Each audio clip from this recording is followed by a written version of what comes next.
All right, so in Minnesota, we had some unseasonably warm temperatures this week. We actually got above freezing, so I did get out to the garage and cut some things. I've got all the pieces for the rotating portion of this put together, ready to assemble. And I thought I would just kind of show you this before I start assembling it here.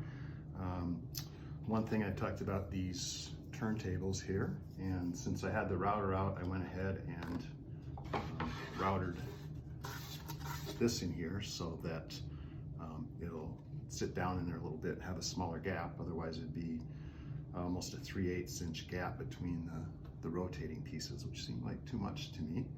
And one thing I was going to point out that I learned was I was thinking about how the heck can I get screws on both sides of this. And so I did the YouTube video, and the trick is you screw in one side and then you have to put a hole in the bottom of the other one so that when you ultimately screw into your second piece, you can go through that hole. So I thought that was neat. The method of using the dowels and the larger dowel did not work out. I was not able to drill the holes accurately enough. And as Mark talked about in one of his videos, the more parts you have, the more chance there is for something to go wrong, the more the errors will add up. And so by the time I got to the top, it was too crooked. So I've changed that. We'll have one dowel that goes all the way through, and then we have some PVC spacers.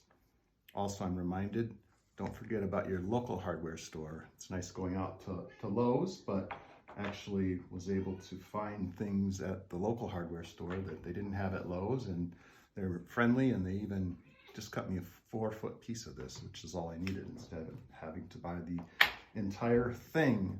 So I guess the other thing to point out is at the top of the dowels, I've got some spacers here that drilled a 1-inch hole, and the dowels will go into those for the rotation. So I'll put it together and see how it works.